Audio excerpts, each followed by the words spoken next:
Assalamualaikum warahmatullahi wabarakatuh. Waalaikumsalam. warahmatullahi wabarakatuh.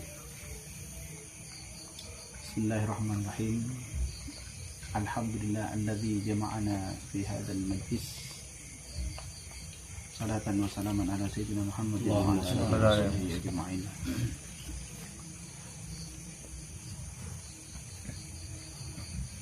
Dalam rangka merayakan tahun baru Masehi, dikenal dengan tahun baru Masehi, ada sekian banyak pertanyaan dari teman-teman, dari kawan-kawan mengenai bagaimana merayakan tahun baru. Ya, pada dasarnya tidak ada masalah. Di dalam masalah itu tidak ada masalah. Kenapa kok banyak ruang-ruang orang yang berkicau di dalam masalah ini? Sebenarnya hukumnya sendiri dzatiyahnya tidak ada masalah. Itu kan hanya perbedaan Masehi dan Hijriah saja. Makanya orang-orang soleh sekarang menganjurkan, tetap dianjurkan baca doa akhir tahun dan awal tahun meskipun Masehi. Karena itu hanya perbedaan Qamariyah dan Syamsiyah. Qamariyah dan Syamsiyah. Dan kemarin saya juga, tapi di rumah tidak melaksanakan hal itu. Walaupun di sebagian tempat saya menganjurkan untuk tetap baca doa awal tahun dan akhir tahun. Di biasa 1 tahun itu 2 kali. Yang menjadi masalah isinya. Yang menjadi masalah itu isi dibalik kebiasaan mayoritas orang-orang, baik itu non muslim ataupun muslim, banyak merayakan hari itu dengan hal-hal yang sifatnya negatif. Ritualnya ya mungkin kalau kelas kita kayak hanya bakar jagung, bakar ikan, tidak ada masalah. Tapi yang masalah seperti yang kebanyakan di kota-kota besar itu bukan hanya seperti itu. Maka sampai ada dawuh itu ambil sebenarnya ada Habib Abdurrahman Bafaqih itu di Malang cerita. Itu dawuhnya para ulama yang mungkin nukil dari hadis, dari selintiran hadis itu. Barang siapa yang berbuat baik, melakukan suatu kebaikan, di mana di situ rata-rata manusia banyak melakukan kesalahan, banyak melakukan lupa pada Tuhannya, maka kebaikan yang dilakukan pada waktu itu akan menghapus 1 juta dosa, walaupun sogoir katanya sogoir, mengangkat 1 juta derajat kepada orang yang melakukan.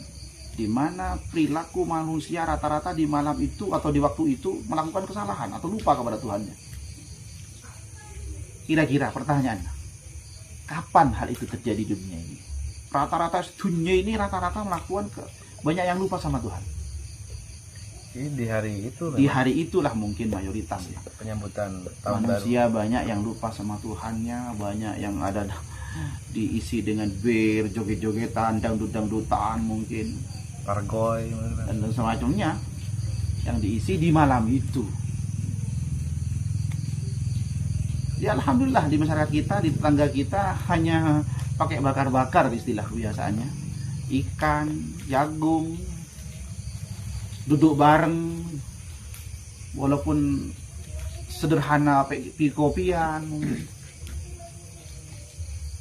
Sebenarnya kan itu yang menjadi perbedaan, isinya yang menjadi perbedaan. Kalau acaranya tidak ada masalah kan sebenarnya. Hari itu, momen itu tidak ada masalah.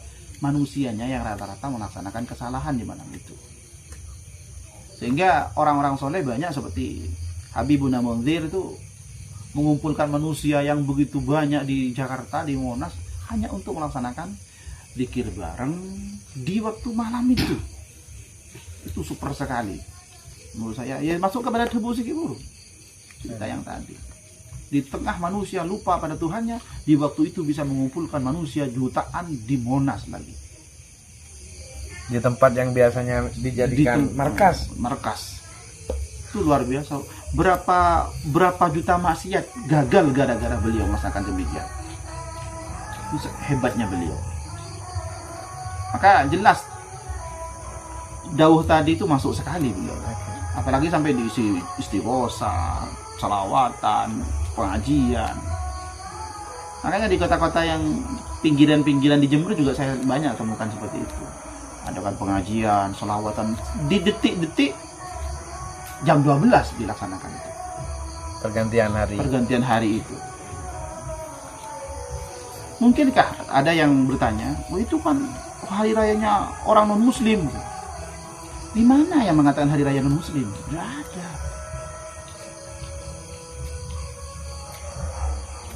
Mungkinkah ada waktu zikir yang dilarang? Kok sampai itu melarang zikiran kan?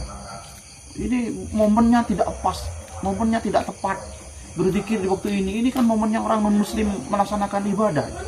Di mana ada momen melaksanakan begitu? Tidak ada. Tidak ada larangan berzikir kepada Allah. Dimanapun, kapanpun. Tidak ada larangan berzikir kepada Allah dimanapun, kapanpun. Mungkin yang dilarang hanya mungkin itu pun bukan pas. Di dalam jeding, mungkin di WC, mungkin itu pun masih belum pas dilarang langsung. Karena ada anjuran larangan berzikir dengan lisan. Dengan hati tetap kan berzikir. Allah sudah mengatakan, gimana? Wadhkurullah dzikran katsiran, berzikirlah kepada Allah dengan zikir yang banyak. Di dalam ayat yang lain, qiyaman wa qu'udan wa ala junubihim, duduk, posisi duduk berzikir, posisi duduk berzikir, turu miring, tidur miring, berzikir. Wah, itu anjuran. Berarti tidak ada tempat dimanapun kita berzikir. Kok sampai ada sekarang itu orang yang enggak boleh, itu bid'ah besar, itu bid'ah berat, dolalah itu melaksanakan zikiran, apa itu sholawatan di malam itu, larang keras katanya. Di zikir itu tidak ada larangan tempat, tidak ada larangan waktu, tidak ada. Yang mungkin ada orang yang beralasan karena dia mengkhususkan berzikir di malam itu yang masalah mungkin. Tapi kan tidak ada larangan kan, maka saya kira tidak ada masalah hal itu. Jangan mempersulit lah, sederhananya jangan mempersulit. Orang mau berzikir dilarang, dihalang-halangi. Orang yang mau dangdutan tidak ada yang larang. Kok bisa terjadi seperti itu? Orang berzikir dilarang, orang dangdutan tidak ada yang larang. Dibid'ah-bid'ah. Ini kan sudah junudut syaitan itu, tentaranya setan untuk menggagalkan perzikiran. Pakai cara membid'ahkan orang zikiran, terus seterusnya. Kita itu dianjurkan untuk yassiru, mudahkan, wala tu asiru, jangan kau sulitkan. Basyiru wala tunaffiru, kabarkan dengan bunga, pesenang mereka. Jangan bikin ruwet kepada majelis zikir. Wala tunaffiru, jangan bikin lari. Jangan bikin lari. Orang yang tak ada zikir apa? Zikir dah iya. Sama dengan kita. Kita tahlilan. Jangan bikin orang tunafiru. Jangan tak tahlil bahasa Arab.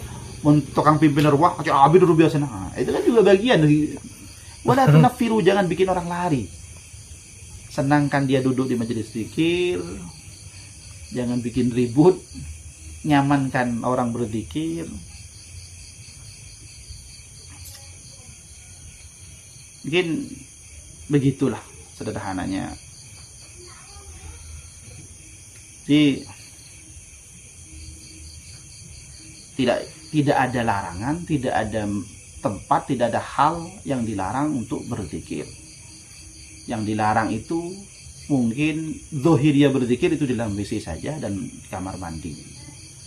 Selain dari itu semuanya dianjurkan. Apalagi sampai melaksanakan zikir di waktu di mana manusia lupa.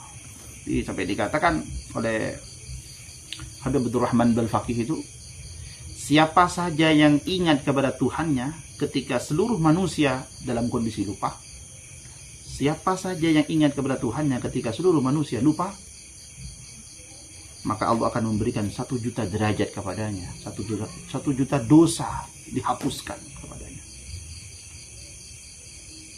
Maka itu hal yang sangat luar biasa. Semoga kita bisa mengambil memetik keistimewaan-keistimewaan yang ada dalam momen-momen tertentu itu, digunakan hal-hal yang positif. Amin. Yang penting yang positif. Semoga manfaat. Kurang lebihnya salahnya minta maaf. Assalamualaikum warahmatullahi wabarakatuh. Waalaikumsalam.